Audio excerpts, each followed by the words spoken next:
children's laughter. I can see no other significance to this scene. How shall we win the boy's confidence, Watson? I must speak to him. I'll not speculate about the nature of his connection to this case, but I'm certain he is important. Perhaps we should speak with Miss Carraway's gentleman friend, the snooker player. Well, we know he wanted a gyroscope, but I don't have a gyroscope, and I have no idea where I should get one. Let's throw a dart at him. Perhaps he comes then. No?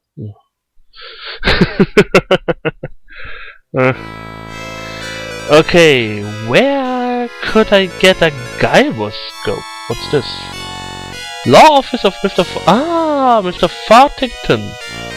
Ooh, the law office. Let's go there. Before I make some wild speculations of, ooh, where could we go?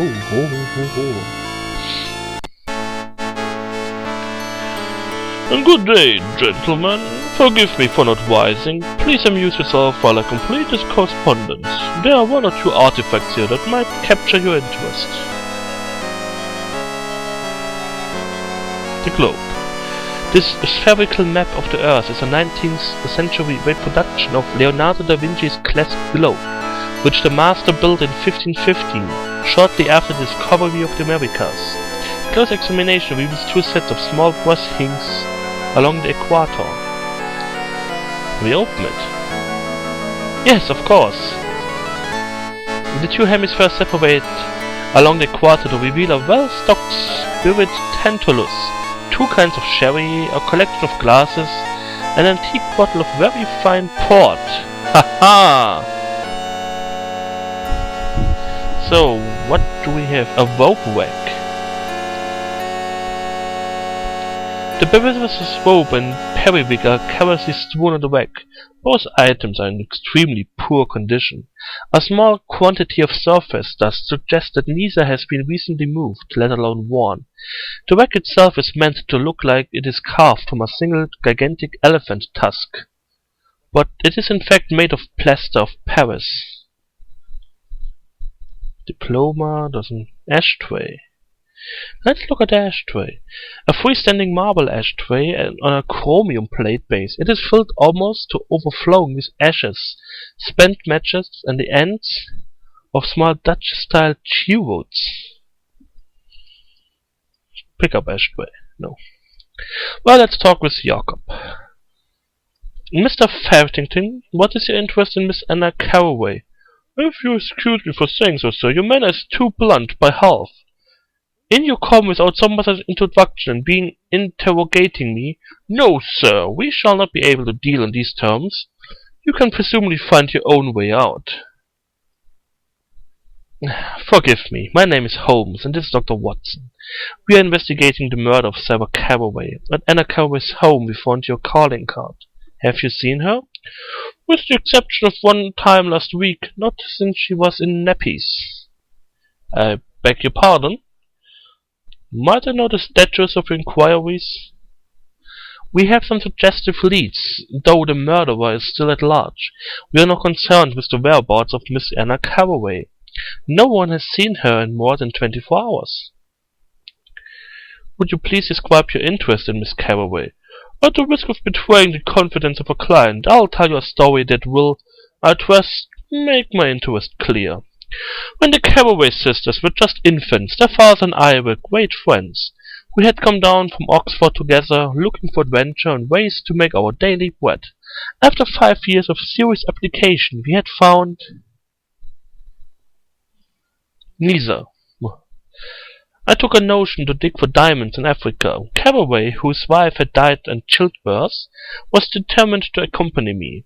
He gave his daughters over to the keeping of a maiden sister, and off we went. Once it took barely 6 months and a bout of malaria to convince me that the rigors of life on the veldt were more than my standards of comfort would accommodate.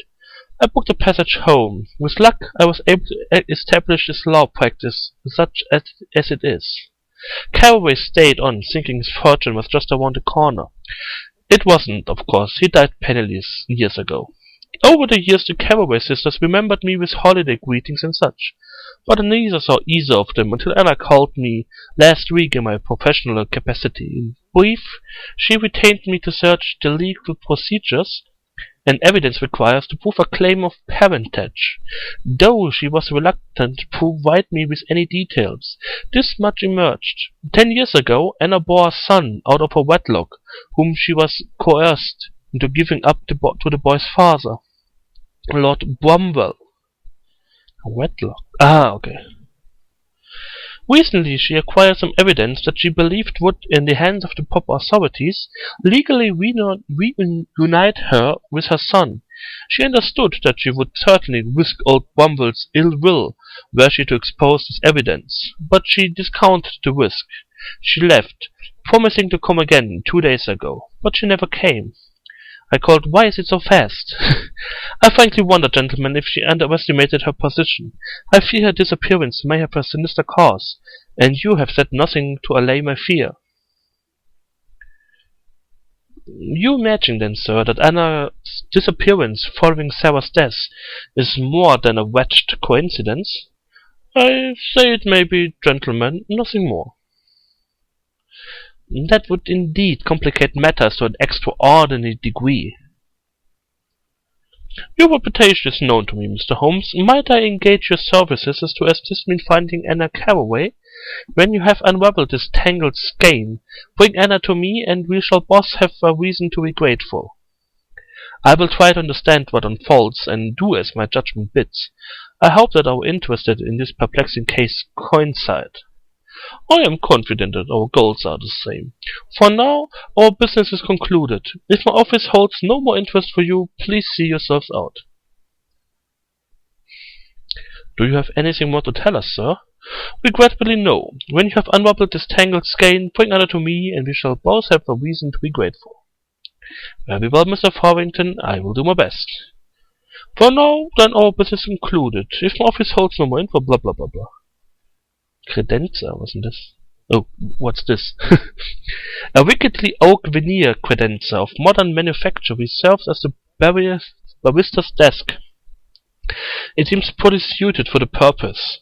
Farthington's jumble of papers, briefs and letters are scattered about its surface, and a reasonably hefty volume would cause it to collapse. The dustbin. Ah. The artful manufacturer intended that this grey ceramic cylinder appear to be fashioned from the foot of an African elephant. The beast's toenails have been painted pink. Perhaps it is meant to be a coal scuttle rather than a dustbin, since both coal dust and paper refuse are completely absent.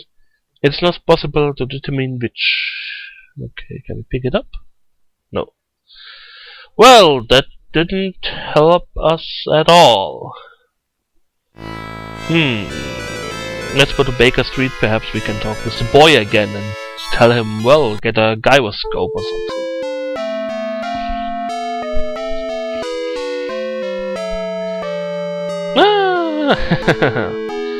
Wiggins, my boy, I need to use your gyroscope for a short while. That can be arranged, Mr. Holmes, if the price is right. You're sharp, Wiggins. I've always said so, but I would very like to borrow it. Rent it, you mean? For money? Alright, you will be compensated. Let's say a shilling? It's most precious to me, sir. Dr. Watson himself gave it to me last Christmas. Give it? Isn't it gave it to me last Christmas? Very well, I know when I'm bested. I'll buy it from you for £0.50. So, I hope you enjoy it as much as I am done, sir. Haha!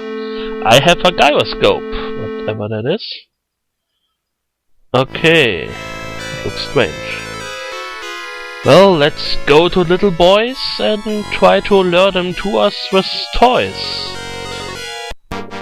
This doesn't sound right.